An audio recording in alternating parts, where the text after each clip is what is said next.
નમસ્કાર મિત્રો, YouTube channel Nikesh Patel એજ્યુકેશનનું સ્વાગત છે। જો મિત્રો તમે ચેનલ પર નવા હો તો ચેનલને સબસ્ક્રાઈબ કરો અને બેલ આઇકન પર ક્લિક કરો, જેથી નવા આવનારા વિડીયોની માહિતી તમને મળતી રહે। તો મિત્રો, આજે તમને એવા પ્રશ્નનું સોલ્યુશન કરાવવાનું છું કે જે પરીક્ષામાં તમારી 100% એમાંથી જ પૂછાશે અને એના 8 ગુણ હશે। તો એવા પ્રશ્નનું સોલ્યુશન તમને આજે કરાવીશ। તમારે વિડીયોમાં જોઈને અને તૈયાર કરવાનું રહેશે। અને હજુ સુધી જો તમે ચેનલને સબસ્ક્રાઈબ ના કરી હો તો ચેનલને જરૂરથી સબસ્ક્રાઈબ કરી દેજો। પ્રશ્ન 4, નીચેના પ્રશ્નના ઉત્તર 1-2 વાક્યમાં લખો। 10 પૂછાશે, એમાંથી 8 લખવાના રહેશે અને 8 ગુણ, એક પ્રશ્નનો 1 ગુણ હશે, એવા 8 પ્રશ્નો લખવાના અને 8 ગુણ હશે અને 100% આમાંથી જ પૂછાશે। પ્રકરણ 12, પહેલો પ્રશ્ન છે, ઝીબ્રા ક્રોસિંગનો શું ઉપયોગ થાય છે? તો જવાબ છે, શહેરોમાં 4 રસ્તાઓ પર રાહદારીઓને રસ્તો ઓળંગવા માટે ઝીબ્રા ક્રોસિંગનો ઉપયોગ થાય છે। બીજો પ્રશ્ન છે, ખનિજ તેલનું બીજું નામ શું છે? તો જવાબ છે, ખનિજ તેલનું બીજું નામ પેટ્રોલિયમ છે। ત્રીજો પ્રશ્ન, શહેરમાં ટ્રાફિક સિગ્નલ ક્યાં હોય છે? તો જવાબ આવશે, શહેરમાં ટ્રાફિક સિગ્નલ નિયમન માટે 4 રસ્તાઓ આગળ ટ્રાફિક સિગ્નલ હોય છે। પ્રકરણ 13, એનો પહેલો પ્રશ્ન છે, તમારું ઘર બનાવવા કઈ વસ્તુઓનો ઉપયોગ કરવામાં આવ્યો છે? તો જવાબ આવશે, મારું ઘર બનાવવા સિમેન્ટ, રેતી, કપચી, લોખંડ, ઈંટો, લાકડું વગેરે વસ્તુઓનો ઉપયોગ કરવામાં આવ્યો છે। 2 નંબર, લેખા શું છે? તો જવાબ આવશે, ચાંપા લોકોની ઘેટાં અને બકરાને રાખવાની જગ્યાને લેખા કહે છે। લેખાની દિવાલો પથ્થરની બનેલી હોય છે। 3 નંબર પ્રશ્ન, મુંબઈથી કાશ્મીર જવામાં કયા કયા રાજ્યોમાંથી પસાર થવું પડે છે? જવાબ આવશે, મુંબઈથી કાશ્મીર જવામાં મહારાષ્ટ્ર, ગુજરાત, રાજસ્થાન, હરિયાણા, પંજાબ, હિમાચલ પ્રદેશ રાજ્યોમાંથી પસાર થવું પડે છે।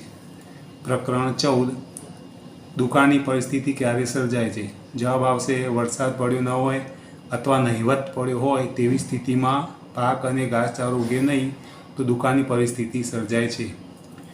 2 નંબર પ્રશ્ન, ધરતીકંપ એટલે શું? તો પૃથ્વીના પેટાળની અંદરના ખડક સ્થળોનું હલનચલન થવાથી ખૂબ શક્તિશાળી કંપન થાય છે, ત્યારે પૃથ્વીની સપાટી ધ્રુજી ઉઠે છે, તેને ધરતીકંપ કહે છે। પ્રકરણ 15, પહેલો પ્રશ્ન છે, શ્વાસ એટલે શું? તો જવાબ આવશે, નાક વાટે અંદર લેવાથી હવાને શ્વાસ કહે છે। 2 નંબર, સામાન્ય રીતે 1 મિનિટમાં હૃદયના ધબકારા કેટલા હોય છે? જવાબ આવશે, સામાન્ય રીતે 1 મિનિટમાં હૃદયના ધબકારા 72 થી 75 હોય છે। પ્રકરણ 16, તમારી શાળાની સફાઈ કોણ કરે છે? તો જવાબ આવશે, અમારી શાળાની સફાઈ શાળાના બાળકો કરે છે। 2 નંબર, ગાંધીજી શાના આગ્રહી હતા? જવાબ છે, ગાંધીજી સ્વચ્છતા અને સફાઈના આગ્રહી હતા। 3 નંબર, તમારા ઘરમાં શૌચાલયની સફાઈ કોણ કરે છે? જવાબ આવશે, અમારા ઘરમાં શૌચાલયની સફાઈ મમ્મી અથવા મોટી બહેન કરે છે। પ્રકરણ 17, પહેલો પ્રશ્ન, દડાથી રમી શકાય તેવી રમતોના નામ લખો। તો જવાબ આવશે, દડાથી cricket, hockey, football, tennis, basketball, volleyball, table tennis અને બેઝબોલ જેવી રમતો રમી શકાય। 2 નંબર, રમતમાં ખેલાડીની પસંદગી કયા આધારે કરવામાં આવે છે? તો રમતમાં ખેલાડીની પસંદગી જાતિ કે આર્થિક સ્તરને લીધે નહીં, પરંતુ તેની રમવાની ક્ષમતાના આધારે કરવામાં આવે છે। પ્રકરણ 18, પહેલો પ્રશ્ન, તહેવારોના સમયે અનુજ અને તેના મિત્રો શું કરતા હતા? તો જવાબ આવશે, તહેવારોના સમયે અનુજ અને તેના મિત્રો નૃત્ય કરતા અને ઢોલ વગાડતા હતા। 2 નંબર, અનુજના ગામ ખેડીમાં કયા કયા આનંદદાયક અવાજો સંભળાતા હતા? જવાબ છે, અનુજના ગામ ખેડીમાં વહેતી નદીઓ, ખરખર અવાજ, વૃક્ષોના પાંદડાનો ખખડાટ અને પક્ષીઓના કલરવ જેવા આનંદદાયક અવાજો સંભળાતા હતા। પ્રકરણ 19, પહેલો પ્રશ્ન છે, દેશી ઊંધિયા એટલે કે ઉંબાડિયા સાથે શું ખાવાની મજા આવે છે?